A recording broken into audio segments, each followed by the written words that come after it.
बिस्मिल्लाहिर्रहमानिर्रहीम। Dear students, अस्सलामु अलैकुम। अब हम पढ़ेंगे मेथड ऑफ अनडिटरमिन्ड कोएफिशिएंट्स। ये डिफरेंशियल इक्वेशन को हल करने का एक तरीका है। Given a constant coefficient linear differential equation a y double dash plus b y dash plus c y is equal to g of t। ये जो डिफरेंशियल इक्वेशन है, this differential equation is non homogeneous linear differential equation of order 2। तो इसी differential equation को method of undetermined coefficient से हल करना है। इसके जनरल सोल्यूशन मालूम करने के लिए हमें इसकी कम्प्लीमेंट्री फंक्शन yc मालूम करना होगा और पार्टिकुलर इंटीग्रल yp मालूम करना होगा। तो कम्प्लीमेंट्री फंक्शन मालूम करने के लिए हम इसी इक्वेशन के राइट हैंड साइड में जो फंक्शन g ऑफ t है, इसी को हम ज़ीरो करेंगे और इस तरह ये homogeneous differential equation of order 2 होगा और उसी को हम हल करेंगे। यहाँ जो g है, where g is an exponential, a simple sinusoidal function, a polynomial or a product of these function. This function g will either be exponential or a sinusoidal. By a sinusoidal function we mean it may be a sine function or a function like sine. Similarly, it may be a cos function or a function like cos. It may be a polynomial function of any degree, and this function g may be the sum of two functions or the sum of the product of two functions. तो ये जो g function है ये किसी भी form में हो सकता है, सिंगल टर्म भी हो सकता है और सम ऑफ टू टर्म्स फंक्शन हो सकता है, सम ऑफ प्रोडक्ट ऑफ फंक्शन हो सकता है। अब पॉइंट 1 हम पढ़ते हैं। Find a pair of linearly independent solution of the homogeneous differential equation. इसी डिफरेंशियल इक्वेशन का जो होमोजीनियस डिफरेंशियल इक्वेशन है उसको हम हल करते हैं और अगर इसके रूट्स, अगर इसके सॉल्यूशन हमारे पास y1 y2 हो तो हम कम्प्लीमेंट्री फंक्शन लिखते हैं y is equal to c1 y1 plus c2 y2 is equal to c1 e power m e power lambda 1t plus c2 e power lambda 2t. Since function g is function of t, so we will write the complementary function in terms of t, that is yc will be equal to c1 y1 plus c2 y2 is equal to c1 e power lambda 1t plus c2 e power lambda 2t. Sometimes we use yc is equal to c1 e power m1t plus c2 e power m2t. So this is the method to write the complementary function. Now we read point 2. If g is not a solution of the homogeneous differential equation, take a trial solution of the same type as g as suggested in the table below. If function g, if this function g is not a solution of the homogeneous differential equation, then we take a generalized form of the function g of t, which is called the trial solution, and we proceed towards the solution, and that solution will be the particular integral. Finally, we will combine complementary function and particular integral yp to find out the general solution y, and this general solution y is equal to yc plus yp. Now we will study a table which will guide us about how to choose a trial solution from the given function g of t. Now we come to the table. Be careful to read this table. Sorry, that table will come a little bit later. Now we study the given differential equation. This is the differential equation in our first slide. Y double dash plus y dash minus xy is equal to g of t. This g of t is a function in the independent variable t. Here to the right, to the left hand side, all the derivatives will be derivative with respect to t. Here this is d square y by dt, to this is dy by dt on account of function g, which is function of t. Sometimes we have function of x, that is g of x or q of x. Then all these derivative will be derivative with respect to x. So we come to the next slide. This is the important table with the help of which we choose our trial solution. Here we have two columns to the left hand side. These are the to the left hand side we see forcing function. Left hand side में जो column है उसमें जो मुख्तलिफ रोज़ है ये function ji of T को ज़ाहिर करते हैं, और राइट हैंड साइड में जो कॉलम है उसमें जो मुख्तलिफ रोज़ है वो ट्रायल सॉल्यूशन को ज़ाहिर करते हैं। ट्रायल सॉल्यूशन फंक्शन जी का एक जनरलाइज फॉर्म होता है, और हम होमोजीनियस डिफरेंशियल इक्वेशन के जो रूट्स होते हैं उसको मद्देनज़र रखते हुए और फंक्शन जी को मद्देनज़र रखते हुए हम एक फंक्शन लेते हैं जिसको हम ट्रायल सॉल्यूशन लेते हैं।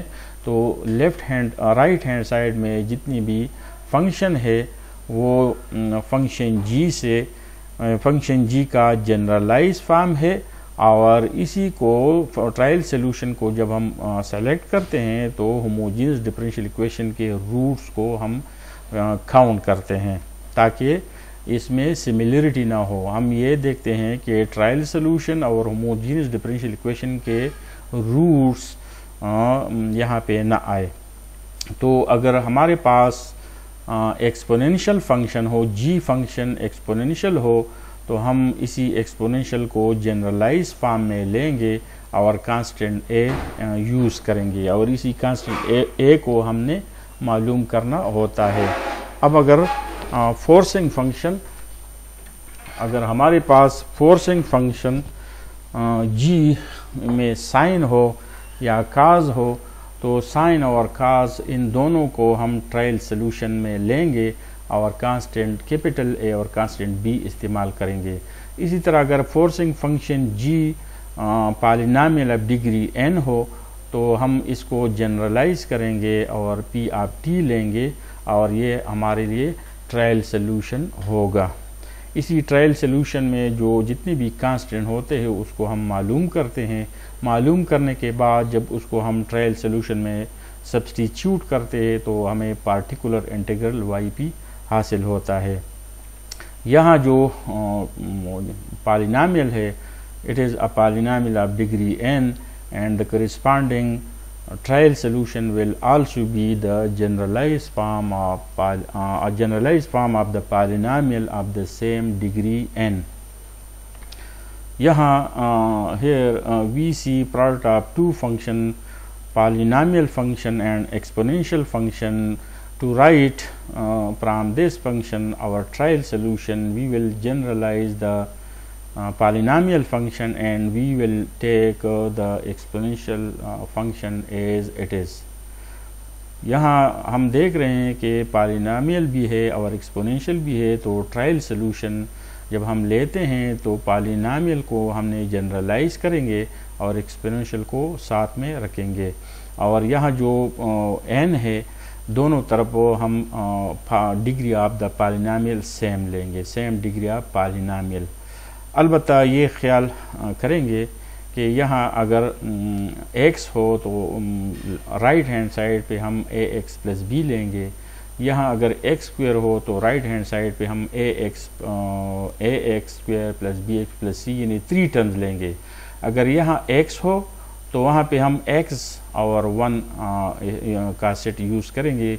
इस तरह ये हमारे पास जब हम आगे जाएंगे तो ये हमें क्लियर होगा, इसको हम यहाँ पे ज़्यादा वाज़े नहीं करेंगे क्योंकि इससे हमें काफ़ी टाइम इस पे लगेगा। तो ये देख ले कि अगर इसी फॉर्म में हो तो पॉलिनॉमियल को हम जनरलाइज करेंगे, एक्सपोनेंशियल सेम टू सेम होगा। अब अगर हमारे पास फंक्शन जी में प्रोडक्ट हो, इसमें पॉलिनॉमियल भी हो और साइन काज भी हो, तो पॉलिनॉमियल को हम जनरलाइज करेंगे और साइन काज दोनों यूज़ करेंगे और कांस्टेंट का and we will use constant capital A and constant B.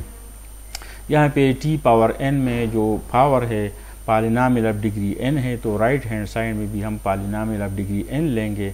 इस तरह लास्ट में जो फंक्शन जी हो in the last row lying at the left hand side column, यहाँ पे जो एक्सपोनेंशियल है उसी को हम सेम टू सेम लेंगे, साइन काज भी लेंगे और कांस्टेंट कैपिटल ए और कैपिटल बी यूज़ करेंगे।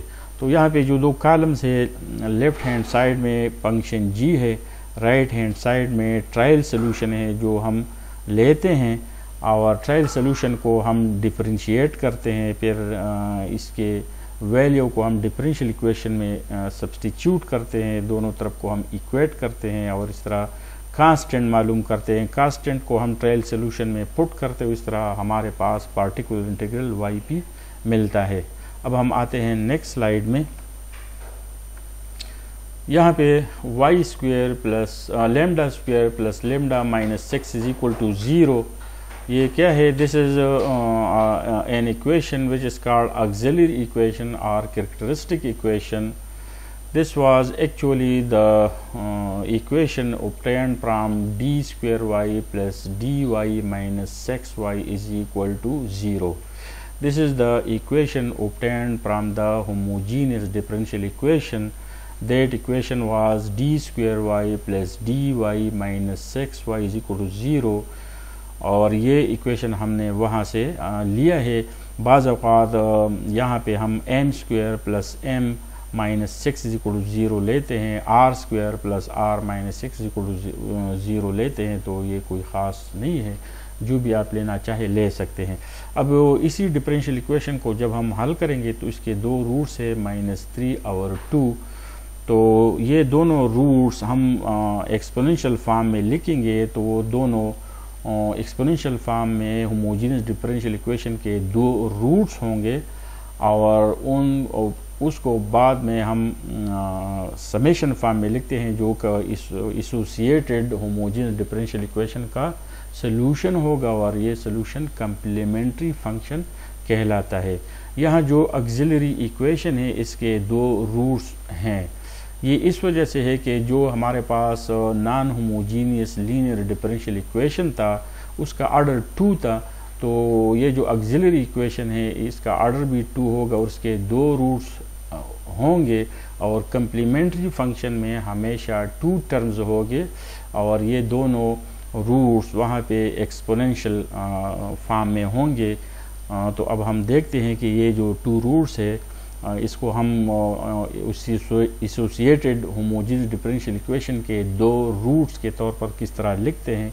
तो ये देखिए, hence the two linear independent solutions for the homogeneous equation are y1 e power minus 3t y2 e power 2t। अब ये दोनों एक्सपोनेंशियल फॉर्म में जो है ये हमारे पास 2 रूट्स है, 2 सॉल्यूशंस है for the associated homogeneous differential equation. ये जो होमोजेनियस डिफरेंशियल इक्वेशन है ये उसी इक्वेशन के 2 रूट्स है और ये 2 रूट्स हमने कहाँ से लिए? ऑक्सिलरी इक्वेशन के जो 2 रूट्स थे -3 और 2 उनको हमने इसी फॉर्म में लिखा और ये इस होमोजेनियस डिफरेंशियल इक्वेशन के 2 रूट्स हो गए। अब इसको हम मज़ीद एक तीसरी फॉर्म में लिखेंगे जो होमोजेनियस डिफरेंशियल इक्वेशन का सॉल्यूशन होगा, जिसको हम कम्प्लीमेंट्री फंक्शन कहते हैं। तो अब ये जो फॉर्म हमें नज़र आ रहा है ये वाला, this form is the solution of the associated homogeneous differential equation. This is it is called complementary function. यहाँ पे ये -3 और 2 auxiliary equation के 2 रूट्स थे, e power -3t e power 2t homogeneous differential equation के 2 रूट्स थे। यहाँ पे हमने कांस्टेंट C1 C2 लगाया, समेशन फॉर्म में लिखा। अब इसी फॉर्म को हम होमोजेनियस डिफरेंशियल इक्वेशन का सॉल्यूशन कहेंगे और इसी सॉल्यूशन को हम कम्प्लीमेंट्री फंक्शन कहते हैं। अब हम आते हैं नेक्स्ट स्लाइड में ये बात नोट कर ले, this it is so much important. Here we have E power 2t, ये हमारे पास कम्प्लीमेंट्री फंक्शन में एक सॉल्यूशन है। अगर ये सॉल्यूशन कभी भी फंक्शन g में आएगा तो हम इसको नहीं ले सकते, इसको हम तब लेंगे अगर ये सॉल्यूशन और फंक्शन g में ये टर्म हमें नज़र आए, तो फिर फंक्शन g को हम जब जनरलाइज करते हैं ट्रायल सॉल्यूशन के लिए, तो हम इसको उस वक्त लेंगे जब इसको हम लोएस्ट पावर ऑफ t से ज़रब लेंगे। We can take if this e power 2t exist in g, then we will multiply e power 2t by the lowest exponent of t। तो ये बात नोट करिए, हमें आगे ये हमें करना होगा। Now we take various form of function g. This function g lies to the right hand side of the differential equation. Looking to this differential function g, ये हमारे पास डिफरेंशियल इक्वेशन का राइट हैंड साइड है, ये exponential form में है। और e power 4t ये हमारे पास होमोजीनियस डिफरेंशियल इक्वेशन का रूट नहीं है। e power 4t homogeneous differential equation का रूट नहीं है, लिहाजा इसको हम जनरलाइज कर सकते हैं। इसको हम जनरलाइज करके ट्रायल सॉल्यूशन लेंगे। तो अभी ट्रायल सॉल्यूशन हम लेंगे। ये हमारे पास ट्रायल सॉल्यूशन है, ये हमने इस वजह से लिया कि e power 4t homogeneous differential equation का रूट नहीं है। अब इसी y को हमने एक दफ़ा डिफरेंशिएट करना है, दूसरी दफ़ा डिफरेंशिएट करना है। डिफरेंशिएशन के बाद इन वैल्यूज़ को हमने यहाँ लिखना है, ये सारे वैल्यूज़ लिखे गए हैं। अब ये वाले जो हमारे पास ऊपर है, इसकी वैल्यूज़ भी हम देख रहे हैं। अब इसका जो समेशन है, इसका समेशन हमने नीचे लगाया है और इसका जो समेशन है वो यहाँ पे नीचे है। अब ये वाला जो फंक्शन है, ये हमारे पास डिफरेंशियल इक्वेशन का लेफ़्ट हैंड साइड है और उसका जो राइट हैंड साइड है वो यहाँ पे g है। और ये g हमारे पास यहाँ पे हमने दोबारा लगाया है और ये जो वैल्यू है इसको हमने यहाँ लगाया है। तो इस तरह इसको जब हम ऐड करेंगे तो ये रिज़ल्ट आता है, इसका समेशन फंक्शन g है जो यहाँ पे है। अब ये जो वैल्यूज़ हैं यहाँ पे ऐड हो गए हैं, यहाँ पे हमने दोबारा लिखा। अब इसको हमने हल करना है, ये एक इक्वेशन है, इसको जब हम हल करते हैं तो e पावर 4t और e पावर 4t ये हम कैंसिल करेंगे तो ये रिज़ल्ट आएगा और फाइनली ये वैल्यू हमारे पास आएगा। अब इसी a को हमने यहाँ पे पुट करना है। यहाँ जब हम पुट करेंगे तो हमारे पास ट्रायल सॉल्यूशन से हमें पार्टिकुलर इंटीग्रल मिलेगा। जब हम when if we substitute value of a in the trial solution, then this equation is called particular integral denoted by yp। तो अब हम नेक्स्ट स्लाइड में जा रहे हैं। अभी हमने ट्रायल सॉल्यूशन या ट्रायल सॉल्यूशन को डिफरेंशिएट किया, कांस्टेंट a की वैल्यू मालूम किया और अब हमें पार्टिकुलर इंटीग्रल मिलेगी। नेक्स्ट स्लाइड में हम जाते हैं। अब ये हमारे पास ये जो वैल्यू है, वैल्यू ऑफ a हमने मालूम किया था और हमने जब यहाँ पे पुट किया तो ये हमारे साथ पार्टिकुलर इंटीग्रल है। और अगर ये हम यहाँ पे इस तरह लिखे तो ये जो फर्स्ट है ये हमारे पास ये पार्टिकुलर इंटीग्रल की वैल्यू है और ये जो दूसरी है ये हमारे पास yc की वैल्यू है। This is value of yc, that is value of the complementary function. This is yp and this bracket is yc। अब ये हमारे पास जनरल सॉल्यूशन है। अगर हमारे पास कंडीशन हो तो हम इसी जनरल सॉल्यूशन से पार्टिकुलर सॉल्यूशन मालूम कर सकते हैं। अब यहाँ पे देखें, we have condition, initial condition.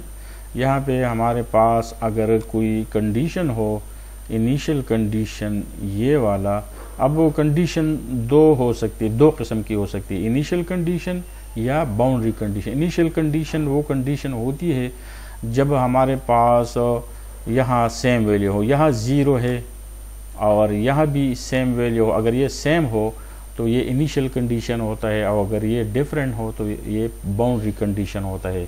यहाँ ये जो 0 हमें नज़र आ रहे हैं ये वैल्यू ऑफ t है। t is equal to 0 then y is equal to 1/2। If t is equal to 0 y dash is equal to this 1। तो अगर ये 0 ये वैल्यू सेम हो तो इनिशियल कंडीशन होगा, और ये इनिशियल कंडीशन जब डिफरेंशियल इक्वेशन के साथ हम यूज़ करेंगे तो उसी डिफरेंशियल इक्वेशन को फिर हम इनिशियल वैल्यू प्रॉब्लम कहते हैं। अगर ये 0 यहाँ पे 0 कोई एक और यहाँ पे जो नंबर्स हो यहाँ पे और यहाँ पे डिफरेंट हो तो फिर ये कंडीशन बाउंड्री कंडीशन होगा, और ये डिफरेंशियल इक्वेशन और ये बाउंड्री कंडीशन इकट्ठे मिलकर बाउंड्री वैल्यू प्रॉब्लम कहलाता है। तो अब इन्हीं कंडीशन को जब हम यूज़ करेंगे तो इसी को हमने डिफरेंशिएट करना है। इसको जब हम डिफरेंशिएट करते हैं तो इसकी डिफरेंशिएशन नीचे ये y जनरल सोल्यूशन की डिफरेंशिएशन है। अब ये हमारे पास एक इक्वेशन ये है जनरल सोल्यूशन, और ये डिफरेंशिएशन है। अब ये जो कंडीशन है इसको हम यहाँ पे पुट करेंगे, y में पुट करेंगे, y डैश में पुट करेंगे, और इस तरह हमारे पास यहाँ पे ये जो रिज़ल्ट है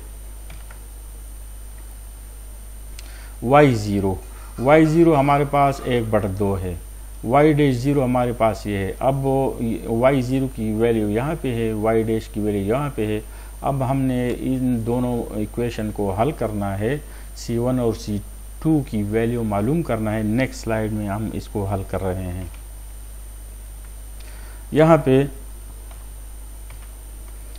यहाँ पे हमारे पास ये जो दो इक्वेशन है प्रीवियस स्लाइड में, इन दोनों इक्वेशन से ये जो फर्स्ट इक्वेशन है इससे हम ये इक्वेशन लिखते हैं। अब ये जो C1 है इसी C1 को हमने यहाँ पे पुट करना है। जब हम पुट करेंगे तो हमारे पास ये इक्वेशन आएगा। अभी इसी को हमने हल करना है, इसका सलूशन इजी है। जब हम हल करेंगे तो C2 हमारे पास ये वैल्यू आता है, और अगर ये C2 हम यहाँ पे पुट करें, अगर ये C2 और ये C2 ये दोनों C2 है, अगर ये हम पुट करें तो हमारे पास यहाँ C1 लिखा है, तो C1 की वैल्यू ये हमें मिलेगी। अब जनरल सोल्यूशन का में जो कांस्टेंट C1 C2 थे उनकी वैल्यूज़ हमें मिल चुकी है। Thus we have the solution to the initial value of problem. अब ये दोनों वैल्यूज़ हम जनरल सोल्यूशन में पुट करेंगे और हमारे साथ पार्टिकुलर सोल्यूशन मिल जाएगी। Thus we have the solution to the initial value of problem। अब ये हमारे पास जो इक्वेशन आ गया, ये इक्वेशन क्या है, ये वाला जो है ये हमारे पास दिस इज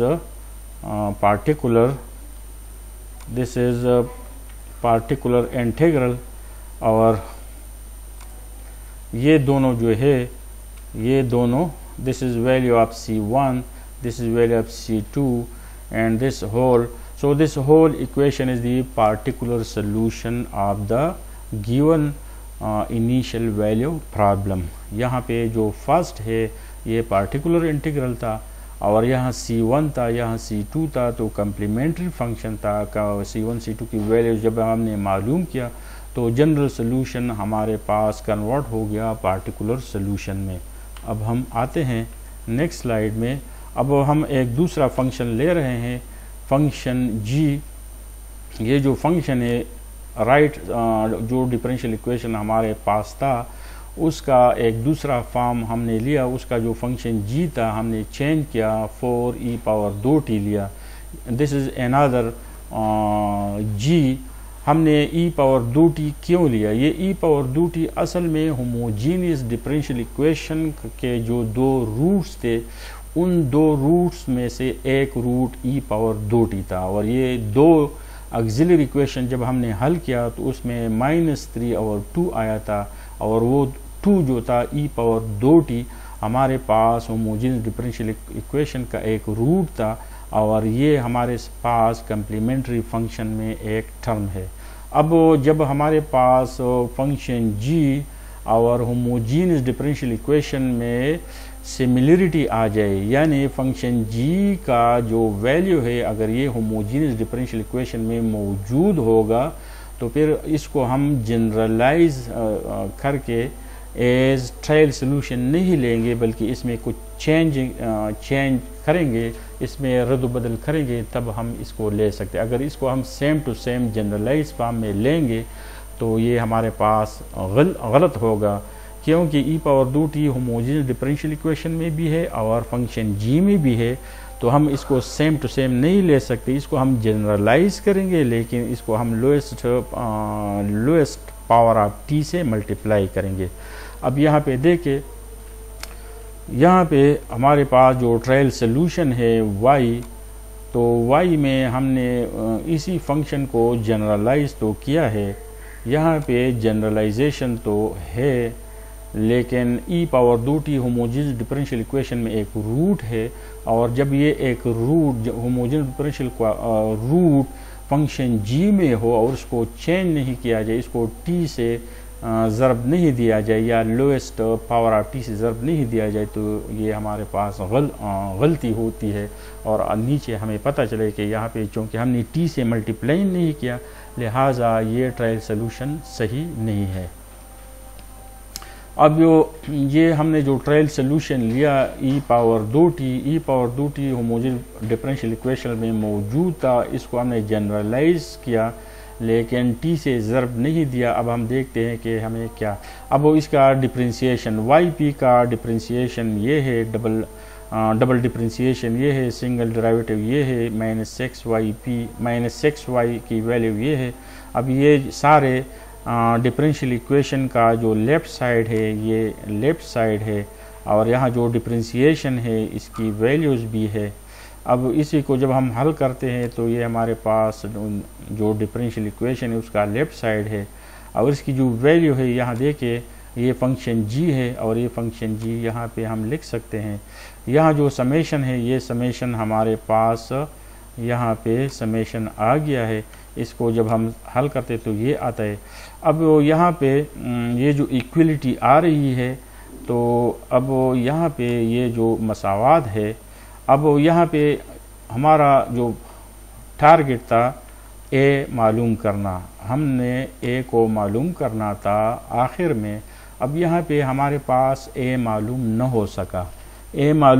हो सका, इसका मतलब ये कि जो ट्रायल सोल्यूशन हमने लिया था उसमें गलती है, क्योंकि E power 2t homogeneous differential equation में एक रूट है और ये फंक्शन g में भी है। तो ट्रायल सोल्यूशन जब हम फंक्शन g से लेते हैं तो हम यहाँ पे मल्टीप्लाई करते हैं, मल्टीप्लिकेशन बाई t हमने नहीं किया है, तो इस वजह से हमारे पास कांस्टेंट a नहीं मिला। अब हम आते हैं नेक्स्ट स्लाइड में। फ्रॉम दिस रिजल्ट, यहाँ जो हमें रिजल्ट मिला इसी रॉन्ग ट्रायल सोल्यूशन से, तो अब हम क्या कह रहे हैं, from this result we conclude that we have chosen the wrong trial solution. Trial solution wrong था। The difficulty here is that E power 2t, ये जो प्रीवियस स्लाइड में ई पावर 2t का जिक्र मैंने किया, ई पावर 2t फंक्शन g में और होमोजेनियस डिफरेंशियल इक्वेशन दोनों में होमोजेनियस डिफरेंशियल इक्वेशन का एक रूट के तौर पर मौजूद है। तो ई पावर 2t की वजह, the difficulty here is that E power 2t is a solution of the homogeneous problem, so it can not be used as a trial solution because any constant multiple will also be a solution of the homogeneous problem. The correct choice is yp is equal to at e power 2t. अब अगर यहाँ हम lowest power of t से multiply करें, if we multiply e power 2t by t with lowest power, then it will be the correct choice of the trial solution. अब इसी correct trial solution को जब हम डिफरेंशिएट करते हैं, यहाँ पे हमारे पास फर्स्ट डेरिवेटिव और सेकंड डेरिवेटिव है। अब इन वैल्यूज़ को हम डिफरेंशियल इक्वेशन में पुट करेंगे। Then putting these values in the given differential equation, अब इन वैल्यूज़ को हमने पुट करना है, तो हमारे पास ये जो रिज़ल्ट है ये हमारे पास बैक प्रीवियस स्लाइड में वैल्यूज़ थे, इसको हमने ऐड किया। इसको जब हम ऐड करते हैं तो ये बराबर ये left side of differential equation है जो is equal to G T है, और जी टी हमारे पास ये है। अब ये वाला ये जो वैल्यूज़ है ये हमारे पास लेफ़्ट साइड की वैल्यूज़ है, इसको हमने ऐड किया। जब इसको हमने ऐड किया तो फिर ये वैल्यू हमने यहाँ रखा। अब हमारे पास एक इक्वेशन है, ये वाला इक्वेशन है, यहाँ से हमने कैंसिल करना है, सेम फैक्टर को कैंसिल करना है। तो ये 5a इज इक्वल टू 4 आ गया, और 5a इज इक्वल टू 4 से हमें मिलता है a इज इक्वल टू 4/5। तो जो हमारे पास ट्रायल सोल्यूशन था वो सही था, उसमें जो a था ये a हमने ट्रायल सोल्यूशन में पुट किया। ये this value of a was in the correct trial solution and that solution was particular integral. तो ये हमारे पास 4/5 t⁻2t पार्टिकुलर इंटीग्रल है, और ये जो ब्रैकेट है ये कम्प्लीमेंट्री फंक्शन की वैल्यू है। अब ये हमारे पास जो सोल्यूशन आ गया, it is the general solution for the given non-homogeneous linear differential equation of order 2 whose right hand side function g was 4e⁻2t। ये फंक्शन डिफरेंशियल इक्वेशन है और इसका जो फंक्शन g है 4e⁻2t। तो इसी डिफरेंशियल इक्वेशन के लिए हमारे पास जनरल सोल्यूशन ये है, और बैक साइड पे जो करेक्ट ट्रायल सोल्यूशन था उसको हमने यूज़ किया, वो हमारे पास था a/t⁻2t। अब हम आते हैं नेक्स्ट स्लाइड में। अब हम एक तीसरा डिफरेंशियल इक्वेशन लेते हैं। ये डिफरेंशियल इक्वेशन हमने a लिया, b लिया, c लिया। ये असल में ये एक ऐसा डिफरेंशियल इक्वेशन है जिसका कम्प्लीमेंट्री फंक्शन सेम है, लेकिन उसका वो पार्टिकुलर इंटीग्रल डिफरेंट होगा क्योंकि हम g फंक्शन डिफरेंट ले रहे हैं। अब यहाँ पे हम फंक्शन g को पॉलिनॉमियल लेंगे, लीनियर पॉलिनॉमियल। यहाँ पे एक तीसरा एग्जांपल हम ले रहे हैं, फंक्शन g हमारे पास लीनियर पॉलिनॉमियल है। तो अगर हमारे पास ये लीनियर हो तो हम जनरलाइज फॉर्म में इसको लेंगे at+c या at+b समथिंग जनरलाइज फॉर्म में। अब यहाँ देखें, we take a trial solution in the form of a general polynomial of degree 1 yp। इसी बात को नोट करें, ये इंतहाई इम्पॉर्टेंट है। ये जो yp है, अब ये देखें दोनों में फ़र्क क्या है, 5t ये लीनियर है, at+b ये भी लीनियर है, लेकिन ये जनरलाइज फॉर्म है। ये जनरलाइज फॉर्म हमने function g is equal to 5t से लिया। यहाँ पे at लिखना इम्पॉर्टेंट है, साथ में b लिखना इम्पॉर्टेंट है। अब अगर इसको हमने सिर्फ at लिया तो ये लीनियर तो होगा लेकिन जनरलाइज नहीं होगा, तो आखिर में ये हमारे पास फॉल्स रिजल्ट देता है। तो ये जो 5t है इसका जनरलाइज फॉर्म हमने लेना है, at+b हमने लेना है, b को हमने छोड़ना नहीं है। अब ये जो y है ये हमने ट्रायल सोल्यूशन दिया, और अब ये दूसरी साइड में ये जो डेरिवेटिव्स है ये इसके मतलूबा डेरिवेटिव्स हमने लिए, these are derivatives। अब इन सब वैल्यूज़ को हमने लेना है, we have to take all the values and we have to sum the left side value of this summation is equal to 5t because here we have value of g। ये जो है ये is equal to g है और g की value 5t, तो यहाँ पे लिखा। अब ये जो वैल्यूज़ है यहाँ पे जो हमारे पास वैल्यूज़ है इनकी वैल्यू यहाँ पे है, और इसका समेशन b नीचे है और इसको हमने यहाँ पे लिया है। अब इसको हमने हल करना है, ये जो इक्वेशन है दिस इक्वेशन, अब इस इक्वेशन को आप ले लें। अब इसमें क्या है, a-6b ये कांस्टेंट है, दूसरी जानिब हमारे पास कांस्टेंट नज़र नहीं आ रहा है। इसको हम अगर ज़ीरो लेंगे तो ये हमारे पास a माइनस 6 भी लेफ़्ट साइड में ये कांस्टेंट है और राइट साइड में ये 0 के बराबर है। अब यहाँ पे माइनस 6at है, यहाँ पे 5t है, तो यहाँ से हमें माइनस 6a की वैल्यू 5 मिलती है, तो minus 6a is equal to 5। अब यहाँ से वैल्यू a हमें मिलती है, a मसाई है माइनस 5/6, और 5/6 को जब हम यहाँ पुट करते हैं तो b की वैल्यू हमें मिलती है। तो ये वाली a हमारे पास वैल्यू ऑफ a और वैल्यू ऑफ b आ गई। अब ये a और b क्या है, ये हमारे पास ट्रायल सोल्यूशन में वैल्यू a भी है b भी है। जब हम यहाँ पे a और b की वैल्यू पुट करेंगे तो ये जो रिज़ल्ट होगा ये पार्टिकुलर इंटीग्रल yp होगा, और यहाँ पे इसको हमने सब्सटीट्यूट किया, दोनों ये भी माइनस है, ये भी माइनस है, तो ये जो yp हमें मिला है ये हमारे पास इसी फंक्शन, ये जो डिफरेंशियल इक्वेशन था और इसका राइट हैंड साइड में पॉलिनॉमियल फंक्शन था, लीनियर पॉलिनॉमियल फंक्शन था, उसी डिफरेंशियल इक्वेशन का पार्टिकुलर इंटीग्रल है, ये उसी का पार्टिकुलर इंटीग्रल है। अब अगर इसके साथ हम कम्प्लीमेंट्री फंक्शन साथ में लिखे तो फिर ये इसी डिफरेंशियल इक्वेशन का जनरल सोल्यूशन होगा, कंप्लीट जनरल सोल्यूशन होगा। अब काशनरी नोट का मतलब ये कि अब हमने ये एहतियात करना है। सपोज़ अब ये काशनरी नोट इसको हम पढ़ते हैं। काशनरी नोट में क्या है, suppose we had chosen the trial solution simply as yt is equal to at। ये जो बैक स्लाइड था हमने लिया था at प्लस b, अगर at प्लस b के बजाय हम ये वाला लिखते, ये लीनियर, ये भी लीनियर है और वो फंक्शन g भी लीनियर था, लेकिन वो जो प्रीवियस स्लाइड में लीनियर हमने लिया था वो जनरलाइज था। मैंने बताया था कि b को छोड़ना नहीं, यहाँ पे हमने b को छोड़ा।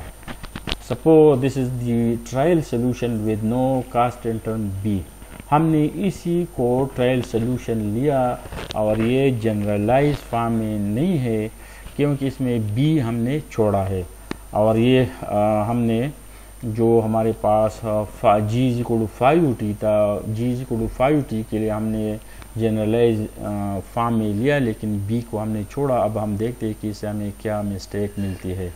which has the same derivative as our first selection then substitution। अब ये जो ट्रायल सोल्यूशन है इसके ये जो डिफरेंशियल इक्वेशन का लेफ्ट साइड है, इस यहाँ पे डबल सेकंड डेरिवेटिव 0 आती है, तो यहाँ पे इसकी वैल्यू 0 है, और सिंगल डेरिवेटिव a है, और सेक्स y की वैल्यू ये दोनों है, ये दोनों सेक्स है। y डैश क्या है, y dash is equal to this, y dash is equal to a, और ये जो सेक्स y t है, सेक्स y की वैल्यू, अब अगर यहाँ पे हम इसको हम -6 से ज़रब दे तो ये बनता है -6at, जो यहाँ पे इसकी वैल्यू -6at है। अब इसी को हल करना है।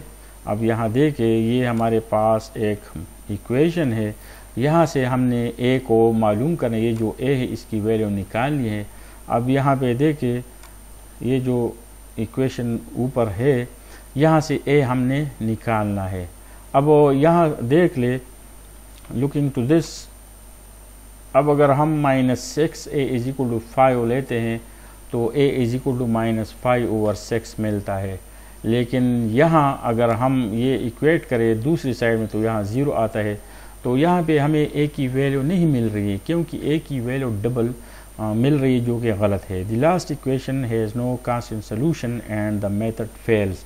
ये जो मेथड फेल हुआ, क्यों फेल हुआ, ये जो g ऑफ t था, ये g ऑफ t असल में हमारे पास फंक्शन g था, इसका जनरलाइज फॉर्म हमने लेना था ट्रायल सोल्यूशन के लिए, तो at प्लस b लेना था, हमने सिर्फ at लिया, जिसकी वजह से हमें कांस्टेंट a नहीं मिल रही। लिहाजा अगर हमारे पास फंक्शन g बराबर हो 5t तो हमने ट्रायल सोल्यूशन लेना है, इसी से लेना है, लेकिन जनरलाइज फॉर्म में लेना है at प्लस b।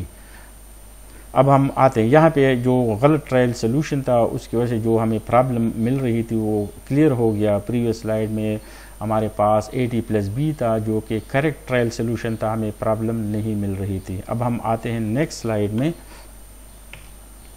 ये अब हमारे पास एक डिफरेंशियल इक्वेशन है ये वाला। अब ये डिफरेंशियल ए बी सी तक जितनी भी डिफरेंशियल इक्वेशन था उसका लेफ़्ट साइड सेम था, उसका कम्प्लीमेंट्री फंक्शन सेम था, लेकिन उसका राइट हैंड साइड में फंक्शन जी हमने 3 लिए। ए के लिए हमने एक लिया, बी के लिए हमने दूसरा लिया, सी के लिए हमने एक तीसरा लिया।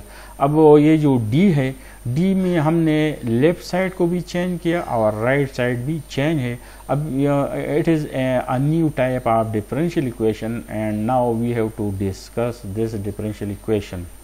अब इसी डिफरेंशियल इक्वेशन का जो कैरेक्टरिस्टिक इक्वेशन है इसको हम लिख रहे हैं। ये हमारे पास कैरेक्टरिस्टिक इक्वेशन हम किस तरह लेंगे?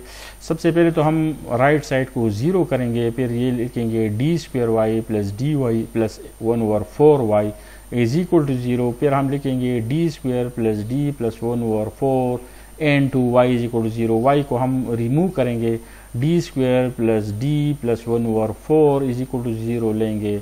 अब अगर d की सूरत में हमें हल करना है तो हमें d की वैल्यू ये मिलेगी, d is equal to -1/2 as double root. अगर हमने d की जगह लैम्डा पुट करना है तो ये इक्वेशन हमें मिलेगी, और इसको जब हम हल करते हैं तो लैम्डा इज इक्वल टू -1/2 हमें मिलेगा एज डबल रूट। अब ये किस तरह हल करना है? ये 4 अगर दोनों तरफ हम 4 से मल्टीप्लाई करेंगे तो ये हमारे पास आएगा 2 lambda plus 1 whole square is equal to 0।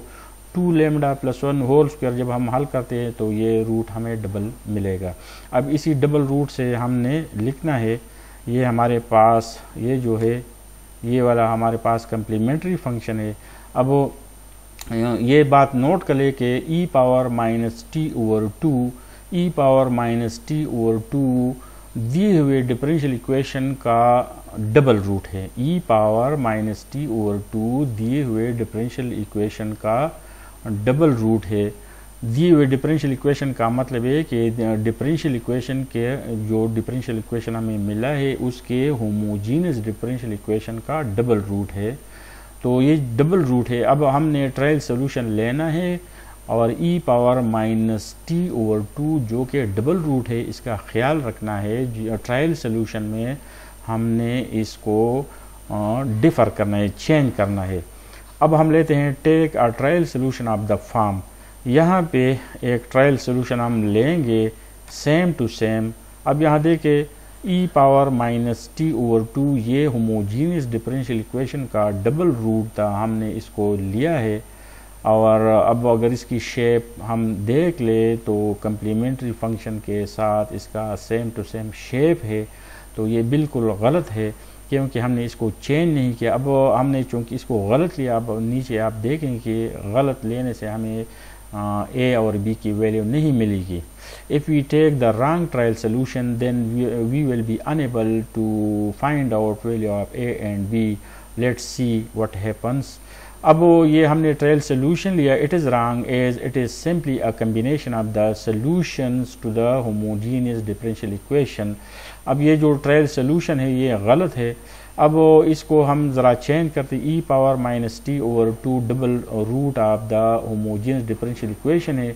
अब अगर इसके साथ हम t से मल्टीप्लिकेशन करें तो एक लिहाज से कुछ चेंजेस तो हमने लाई। यहाँ पर हमने t से मल्टीप्लाई किया तो हमारे पास ये रिज़ल्ट है या ये रिज़ल्ट है।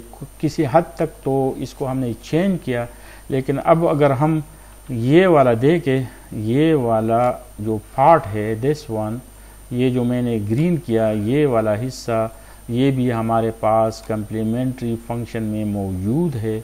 तो इसी सिमिलर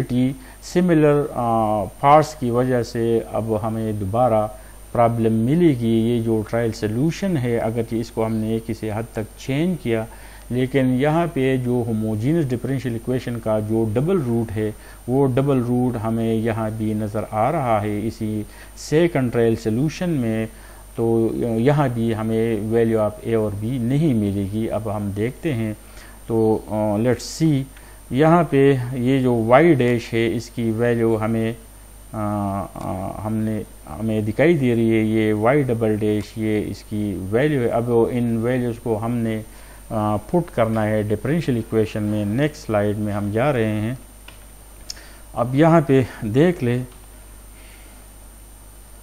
ये हमारे पास डिफरेंशियल इक्वेशन का लेफ़्ट साइड है जो कि हमने ऐड किया, और इसकी जो वैल्यू है ये हमारे पास ये जो वैल्यू, इसकी वैल्यू ये है, दिस इज़ फंक्शन जी, ये जी है। अब इसकी जितनी भी वैल्यूज़ है ये सारी वैल्यूज़ यहाँ पे हमने यूज़ किए। All these values lies to here, if we add, this is the addition, और ये वैल्यू अब हम यहाँ पे लिखते हैं। अब अगर यहाँ हम ये वाला और ये वाले कैंसिल करें तो 2b is equal to T आता है, 2b is equal to T. अब इसी 2b is equal to T से हम किसी भी सूरत में b मालूम नहीं कर सकते हैं, हमें प्रॉब्लम है, हम किसी भी we are unable to find value of b from the equation 2b is equal to t. Why we are having problem? We are having problem on account of selecting the wrong trial solution. Now we come to the next slide. ये जो 2b is equal to t है, 2b is equal to t, ये जो हमें मिला एक trial solution से, हमने एक ट्रायल सोल्यूशन लिया जो हमें रिजल्ट नहीं दे रहा था, फिर हमने t से मल्टीप्लाई किया, फिर ये प्रॉब्लम हमें मिली। तो अभी इसको हम कुछ एक्सप्लेन करें, वर्ड्स आप देख ले। Again the resulting equation 2b is equal to t has no constant solution, यहाँ पे t है जिसकी वजह से हमें b नहीं मिल रही है। In this case our error is that while we have avoided a solution of the homogeneous equation by multiplying the polynomial by t, we still have that one of the terms in the new trial solution is a solution of the homogeneous equation, namely the term t e power minus t over 2। हमने जो पहला trial solution लिया वो गलत था, दूसरी हमने t से मल्टीप्लाई किया वो भी गलत था, ये रिज़ल्ट हमें उसने दिया, और ये रॉन्ग रिज़ल्ट इस वजह से कि ये T e power minus t over 2 ये जो ट्रायल सोल्यूशन में मौजूद है ये हमारे पास कम्प्लीमेंट्री फंक्शन में भी है। तो इसी सिमिलरिटी की वजह से हमें b की वैल्यू नहीं मिल रही है। वी मस्ट मल्टीप्लाई, अब इसका रेमेडी क्या है? We must multiply by a high enough power of t so that no part of the resulting trial solution is a solution of the homogeneous problem. In this case we need a trial solution of the form। अब ये जो trial solution है ये हमारे पास बिल्कुल clear trial solution होगी। हमने सबसे पहले a plus b t e power minus t over 2 लिया जो कि same to same y c था, तो ये गलत था, रिजल्ट नहीं दे रहा था। फिर हमने टी से मल्टीप्लाई किया, जब टी से हमने मल्टीप्लाई किया तो हमें ये टर्म वाई सी में और ट्रायल सोल्यूशन में नज़र आ रहे थे, जिसकी वजह से ये प्रॉब्लम हमें मिली। तो लिहाजा हमने टी की बजाय टी स्क्वायर से जब हम मल्टीप्लाई करेंगे, अब यहाँ जितने भी हमारे पास टर्म्स है वो होमोजेनियस डिफरेंशियल इक्वेशन का जो सोल्यूशन है वाई सी है ये उससे बिल्कुल मुख्तलिफ है। अब ये हमें वो पार्टिकुलर इंटीग्रल दे सकता है। बाज़ औक़ात हम टी स्क्वायर, बाज़ औक़ात हम जब ट्रायल सोल्यूशन लेते हैं तो ये टी स्क्वायर हम इस तरह लेते हैं, टी स्क्वायर ई पावर माइनस टी ओवर 2। हम एक दूसरा वीडियो बनाएंगे जिसमें हम जब ट्रायल सोल्यूशन लेते हैं तो इसके बजाय हम ले सकते हैं A T square E power minus t over 2। E power minus t over 2 तो हमारे पास डबल रूट है। अब ई पावर माइनस टी ओवर 2 को इस तरह चेंज करना है ट्रायल सोल्यूशन में ताकि होमोजेनियस डिफरेंशियल इक्वेशन का जो वाई सी है और जो ट्रायल सोल्यूशन है ये आपस में मुख्तलिफ हो जाए। तो अभी ये जो स्क्रीन पे नज़र आ रहा है हमने ट्रायल सोल्यूशन ये लिया, अगर इसके बजाय हम कोई कांस्टेंट ले, ए ले, बी ले, चलो हम ए लेते हैं, अगर हम इस तरह ट्रायल सोल्यूशन ले A T square E power minus t over 2 फिर भी ये दुरुस्त होगा और हमें पार्टिकुलर इंटीग्रल देगा। अब यहाँ तक हमने मुख्तलिफ क्वेश्चन हल किए, a b c d, d हमारे पास एक अलहदा किस्म का डिफरेंशियल इक्वेशन था जो कि हमने हल किया, 3 ट्रायल सोल्यूशन लिए, फर्स्ट 2 गलत थे, तीसरा ट्रायल सोल्यूशन सही है। अब इसको हमने हल नहीं किया लेकिन इसको हल करना आसान है, आप हल कर सकते। अब हम आते हैं ई में। ई हमारे पास एक नया एग्जाम्पल है और यहाँ एग्जाम्पल एक ऐसा एग्जाम्पल हल करना होगा जिसका फंक्शन जी सिंगल टर्म नहीं होगा बल्कि सम ऑफ 2 टर्म्स होगा या कॉम्प्लिकेटेड फंक्शन होगा। जी will not be a single term function but it will be the sum of 2 function or something else। अब देखते हैं कि यहाँ पे हम क्या पढ़ेंगे। Now we return to the equation। ये हमारे पास जो इक्वेशन है बिल्कुल वही इक्वेशन जो हमने फर्स्ट स्लाइड में लिया था। Now we return to the equation this and consider the case where g of t। यहाँ हमने जितने भी a से लेकर d तक जितने भी हमने gt लिए थे, फंक्शन g लिया था, वो सारे सिंगल टर्म थे। यहाँ पे जितने भी हमने a b c d लिया, यहाँ पे सिंगल फंक्शन हमें नज़र आता, सिंगल टर्म। अब यहाँ पे सम ऑफ 2 टर्म्स है, फर्स्ट टर्म सेकंड टर्म, तो ये a से लेकर d तक जितने भी फंक्शन थे, जितने भी डिफरेंशियल इक्वेशन थे, ये उससे ज़रा डिफरेंट है। अब इसी को हमने ट्राई करना है कि इस किस्म के फंक्शन को हम किस तरह डील करेंगे। When g of t is this, hence here we split the problem into 2 parts। ये जो डिफरेंशियल इक्वेशन है और इसका जो राइट हैंड साइड है सम ऑफ 2 टर्म्स है, तो इस किस्म के डिफरेंशियल इक्वेशन को हम किस तरह डील करेंगे। We split the problem into 2 parts which we first solve separately and then add to get the particular solution। इसको हम स्प्लिट करेंगे 5t, यहाँ पे 5t लेंगे और इस तरह ये डिफरेंशियल इक्वेशन 1 होगा। फिर 4e पावर 2t यहाँ लेंगे और ये डिफरेंशियल इक्वेशन 2 होगा। दोनों डिफरेंशियल इक्वेशन का yp1 yp2 मालूम करेंगे और फिर इसको हम ऐड करेंगे। इसको जब हम ऐड करेंगे तो हमारे पास आएगा पार्टिकुलर इंटीग्रल। तो हमारे पास दिए हुए डिफरेंशियल इक्वेशन का पार्टिकुलर इंटीग्रल आएगा। And then add to get the particular integral of the given non homogeneous equation so we consider separately. अब ये जो डिफरेंशियल इक्वेशन है जीटी के जगह हम 5t लिखेंगे, इसको हल करेंगे, फर्स्ट डिफरेंशियल इक्वेशन हो गई। अब जीटी की जगह हम 4e पावर 2t लिखेंगे, इसको हल करेंगे और इस तरह फिर आखिर में दोनों का पार्टिकुलर इंटीग्रल ऐड करेंगे। Now let's see. अब यहाँ पे ये हमारे पास जो 2 डिफरेंशियल इक्वेशन है, ये डिफरेंशियल इक्वेशन फंक्शन g, ये हमारे पास ये जो फंक्शन है ये हमारे डिफरेंशियल इक्वेशन का राइट साइड। तो यहाँ जो 5t है, 5t को हमने लिया, एक डिफरेंशियल इक्वेशन हुआ। अब ये 4e पावर 2t को हम लेंगे तो हमारे पास ये एक दूसरा डिफरेंशियल इक्वेशन हो गया। अब ये हमारे पास 2 एग्जाम्पल है हमने जो हल किए, पार्ट सी और पार्ट बी। तो since this example is meant only to illustrate the point, we have chosen 2 problems which we have already solved above in part C and B, thus a particular solution to E1। अब ये जो E1 है इसको जब हम हल करते हैं, या हमने इसको ऑलरेडी हल किया है पार्ट सी जो एग्जाम्पल था इसको ऑलरेडी हल किया गया है, उसका ये पार्टिकुलर इंटीग्रल था। while a solution of the second differential equation, ये हमारे साथ पार्ट बी था। तो पार्ट बी में जो डिफरेंशियल इक्वेशन हमने पढ़ा था उसका पार्टिकुलर इंटीग्रल ये था। अब ये सेपरेट, ये हमारे पास एक एग्जांपल था, ये दूसरा था, इसका पार्टिकुलर इंटीग्रल ये था, नीचे वाले का ये था।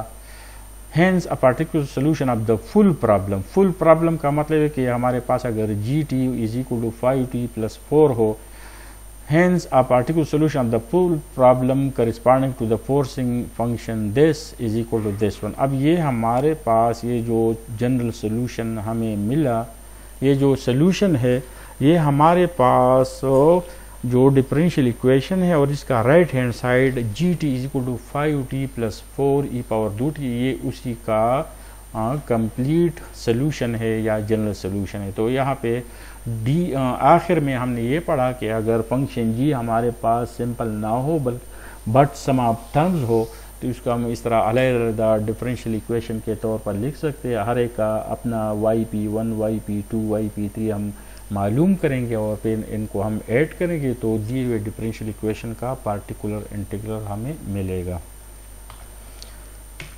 Thank you.